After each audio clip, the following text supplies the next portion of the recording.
La conductividad se trata de una propiedad física que disponen aquellos objetos capaces de transmitir electricidad o calor. Es importante que sepamos diferenciar la conductividad de la conductancia, ya que la conductancia es una propiedad de la resistencia. Bueno, tenemos 4 tipos de conductividades. La primera es la conductividad eléctrica, que es la capacidad de un medio o un espacio físico de conducir electricidad. También tenemos la conductividad molar, que es la conductividad eléctrica cuando existe una mol de electrolito por 1 litro de disolución.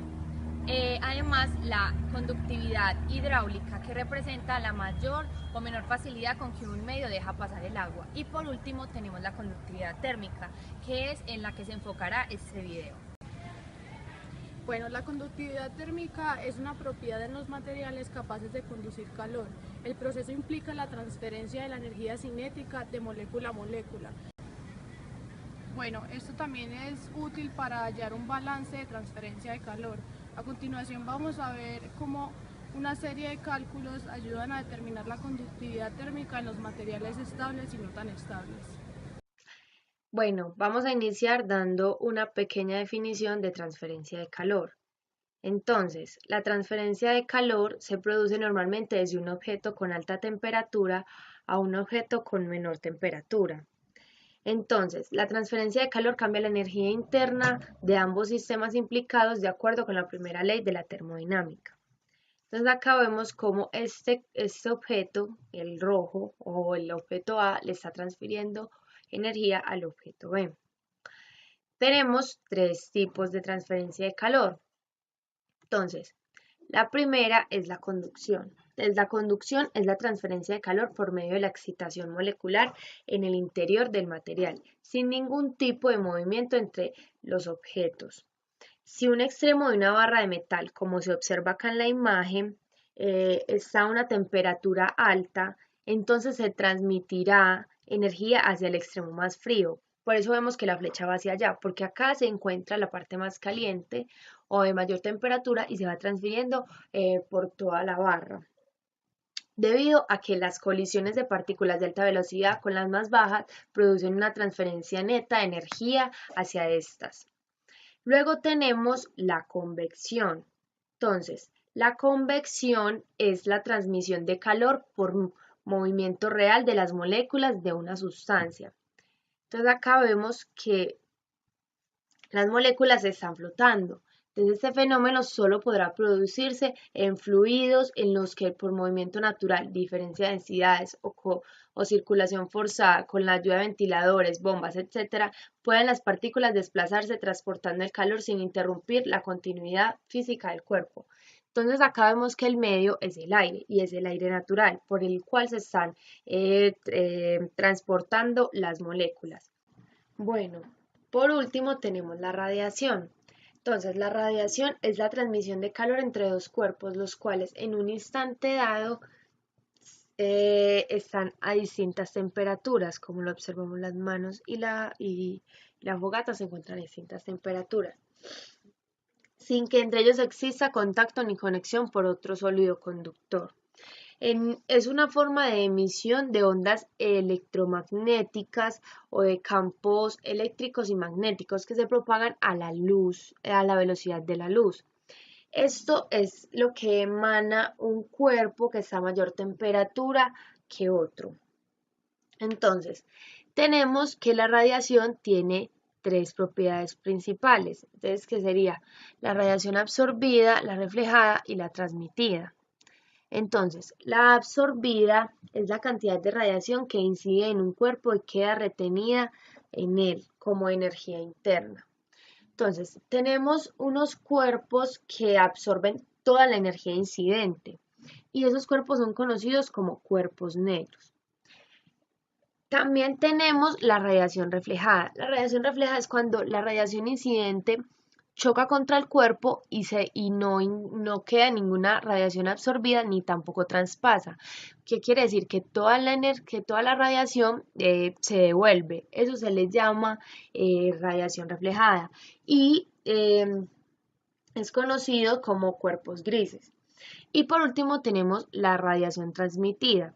La radiación transmitida es la fracción de energía radiante incidente que atraviesa un cuerpo.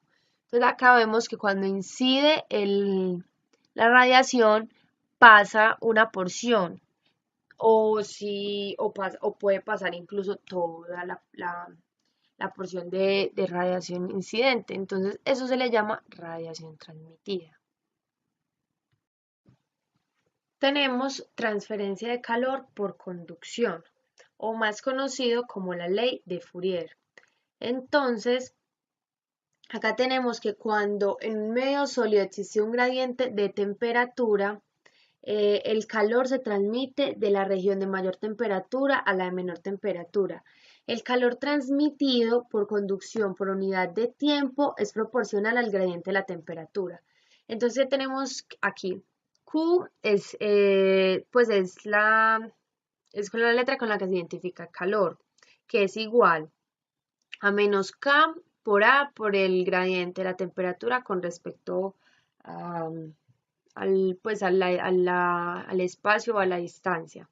Entonces tenemos que K es la constante de conductividad térmica. Todo material tiene una constante de conductividad térmica. Tenemos que T es la temperatura y que A es el área. Como les había dicho anteriormente, la X es la que representa la distancia en la que se está efectuando el fenómeno. Entonces, la ecuación es negativa porque acá vemos que como la temperatura siempre va de la mayor a la menor, entonces va a quedar en el signo menos, porque siempre va a ir de donde tiene mayor temperatura a menor temperatura. Bueno, tenemos la conducción a través de una pared plana. Entonces, es cuando el calor fluye en dirección perpendicular a la superficie. Si la conductividad térmica es uniforme, entonces se toma la ecuación que vimos anteriormente y se integra. Y al integrarla nos queda esta ecuación, que siempre va a ser, pues la integral se realiza con los límites de 0 a L, que sería la longitud de la pared donde estamos realizando el cálculo. Entonces, acá lo único que hacemos es hacer pues una operación que es cambiar el orden de la temperatura 1 y la temperatura 2 para que nos quede acá positivo. Y nos queda, esta es la ecuación final. Entonces acá tenemos que la temperatura 1 es esta y esta es la temperatura 2. Siempre ir de la mayor a la menor temperatura. Y esta va a ser los valores. Mire que cuando uno integra tiene el valor 0, que es el inicial, y el L, que es el final. Continuamos con la conducción a través de paredes planas en serie. Entonces, ¿qué pasa aquí? Tenemos que está en un estado estacionario. O sea, todas esas ecuaciones que hemos visto hasta ahora y las que seguiremos viendo se realizan en estado estacionario. O sea, que el flujo de calor a través de todas las secciones debe ser el mismo. También tenemos que es unidireccional. Entonces, acá que vemos, acá tenemos tres paredes. Esta es la temperatura 1, la 2, la 3 y la 4. La temperatura de acá es mayor que la de acá, entonces va a ir pasando y tenemos esta ecuación. Se toma la ecuación anterior y tenemos que la temperatura, o sea, se van a igualar todas cuando está en A, en la pared A, en la pared A, en la pared B y en la pared C. Y tenemos como resultado esta ecuación. Entonces, lo que hacemos es despejar de acá, de esta parte de la ecuación despejamos a T2 y de esta despejamos a T3 para que al reemplazar, mire, si despejamos, al reemplazar en la ecuación original nos va a quedar esto y operando obtenemos como ecuación final esta. Entonces, acá se dice que es en serie porque todas las paredes están juntas. O sea que el calor se va a ir pasando de una en otra. Y cuando tenemos un conjunto de n paredes, pues la ecuación nos quedaría así, que Q es la temperatura 1 menos la temperatura de n más 1. O sea que n más 1, ¿por qué? Porque si se tiene n paredes, siempre se le debe sumar 1. Anteriormente teníamos 3 paredes y nuestra temperatura final era la temperatura 4. Entonces siempre va a ser un valor mayor. Y la sumatoria es de igual a 1 hasta n de L sobre K por A. Entonces, continuamos con la transferencia de calor por convección, o también conocida como la ley de enfriamiento de Newton. Entonces, cuando un fluido se pone en contacto con una superficie sólida a una temperatura distinta, el proceso resultante del intercambio de energía térmica se denomina transferencia de calor por convección. Hay dos tipos de procesos de convección. Hay convección libre o natural y convección forzada. Entonces, tenemos que la convección libre o natural es la fuerza motriz que procede de la diferencia de densidad en el fluido que resulta del contacto con una superficie a diferente temperatura y da lugar a fuerzas ascensionales. Y en el segundo caso, tenemos que es una fuerza motriz exterior que mueve un fluido sobre una superficie a una temperatura mayor o inferior que la del fluido. Entonces, para cualquiera de los dos casos, ya sea convección libre o natural y convección forzada, tenemos esta ecuación que sería Q es igual a H sub C por A por la temperatura de la superficie menos la temperatura del fluido. Entonces, acá tenemos qué significa cada una de las variables que tenemos en la ecuación. Entonces, tenemos que H sub C es la conductividad térmica unitaria o coeficiente de transferencia de calor por convección. A es el área de la superficie en contacto con el fluido en metros cuadrados. PS es la temperatura de superficie en Kelvin y la ITF es la temperatura del fluido no perturbado lejos de la superficie transmisora de calor, que también se da en Kelvin. La transferencia de calor por radiación. Entonces, la transferencia de calor por radiación es cuando, pues como hemos dicho anteriormente, se da por el medio de ondas electromagnéticas a la velocidad de la luz. Entonces, para esto, acá en la siguiente ecuación se muestra cómo se propaga pues cómo se produce esa transferencia de calor. Entonces tenemos que Q es igual a sigma por el área por T a la 4, donde sigma es la constante de Stefan Boltzmann y tiene un valor de 5,67 por 10 a la menos 8 watts sobre metro cúbico Kelvin a la 4.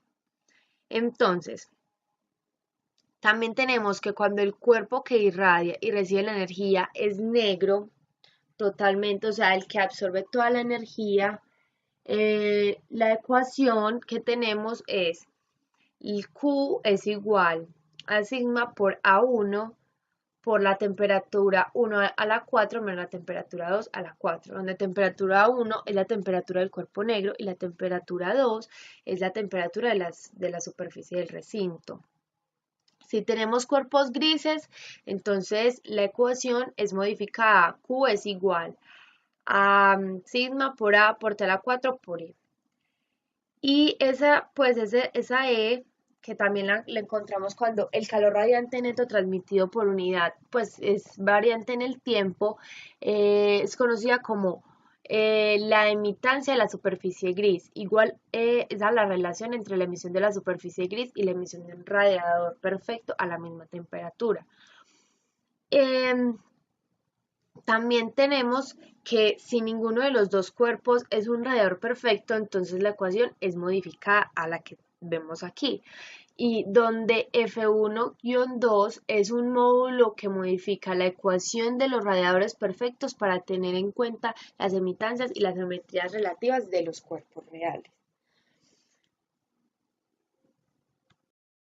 Como les había comentado, dependiendo del material se tiene una constante de conductividad térmica. Entonces a continuación les presentaré pues una tabla donde se encuentran diferentes materiales para que conozcamos un poquito sobre la conductividad térmica que tienen estos materiales. Entonces, vea, por ejemplo, acá tenemos el diamante, la plata, el cobre. Estos son los mejores conductores térmicos que hay. Acá vemos que las unidades están en watts sobre metro por Kelvin. Y tenemos pues diferentes tipos de material como se observa a lo largo de la tabla, ¿cierto? También tenemos otros materiales acá que son ya los menos conductores térmicos como el aerogel de silicio, el oxígeno, el nitrógeno, el helio, la madera. Esos son los menores conductores. Entonces, con estos valores se pueden reemplazar en las ecuaciones anteriores y resolverlas fácilmente.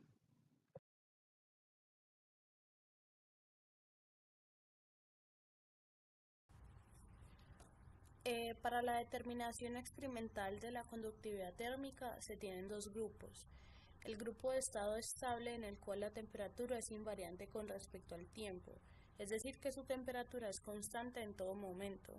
Por otro lado, tenemos el grupo de estado inestable en el cual la temperatura sí cambia con respecto al tiempo y se mide la velocidad de cambio de temperatura. En el método de estado estable tenemos método de flujo de calor longitudinal, donde aquí el arreglo experimental es diseñado para que el flujo de calor sea en la dirección axial de una barra o un disco. Aquí se debe prevenir la ganancia o la pérdida de calor y en caso de que la haya se debe evaluar. Cuando se alcanza el equilibrio y no existen pérdidas o ganancias de calor, la conductividad se determina por la ecuación lineal de Fourier que está en la pantalla. El método B de la barra de Formes consiste en dos métodos separados, el estático y el dinámico. El estático consiste en calentar una barra cuadrada de hierro y calentarla en un extremo por medio de plomo fundido o soldador a una temperatura alta y fija. La distribución de temperatura fue determinada con la superficie de la barra perdiendo calor por convección y radiación a una temperatura ambiental constante.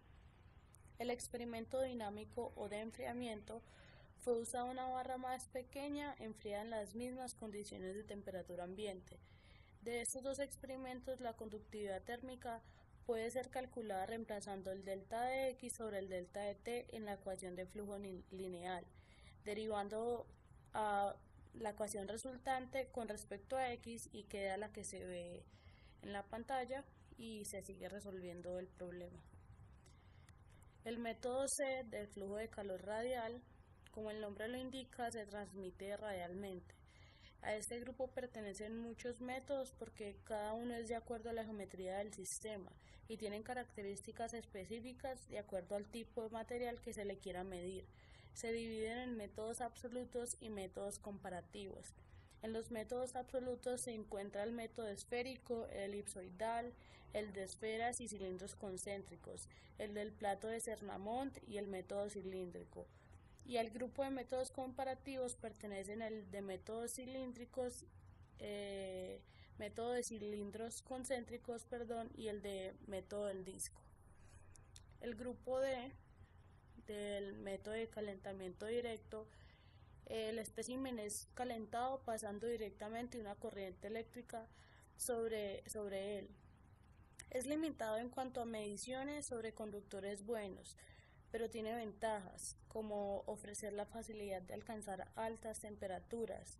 Sus aparatos son más sencillos que otros a altas temperaturas.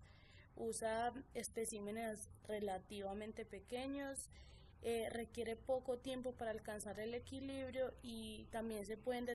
Ahora tenemos los métodos de estado inestable, en el cual tenemos el método A del flujo de calor periódico, donde el calor es proporcionado al espécimen, es regulado para tener un periodo fijo. La onda de temperatura que resulta es atenuada conforme a cómo se mueve a lo largo del espécimen, y la difusividad térmica puede ser determinada a partir de mediciones de crecimiento de amplitud y o diferencia de fase de las ondas de temperatura entre ciertas posiciones dentro del espécimen. Tenemos el método B, que el flujo de calor transiente, Esta fue usada por Neumann y reportada en 1862. Aquí un extremo de la barra fue calentado por una llama hasta alcanzar la temperatura en estado de equilibrio, y la llama fue quitada súbitamente y las temperaturas en dos posiciones a lo largo de la barra fueron medidas como una función del tiempo.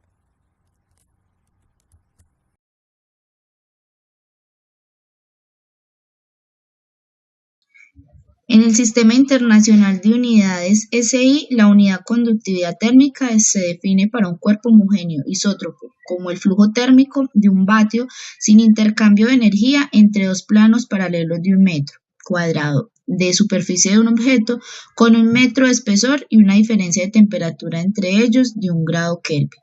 Se mide, por lo tanto, en vatios por Kelvin por metros. Además, esta es equivalente a tener julios por segundos, Kelvin y metros.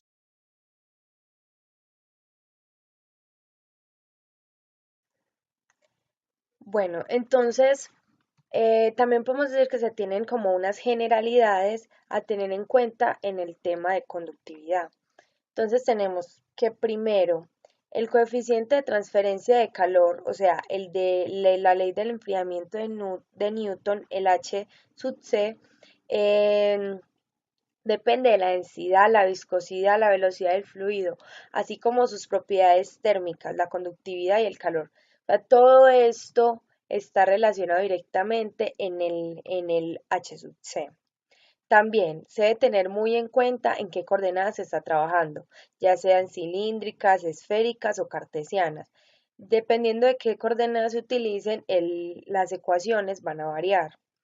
También que se verifica el mecanismo de conducción en el que está ocurriendo el fenómeno, ya sea gas, líquido, sólido o campos electromagnéticos. Se, También les quería recordar que se tienen tres tipos de transferencia de calor, que es conducción, convección y radiación. Y por último, cuando son paredes compuestas, en la organización del material de la temperatura va disminuyendo.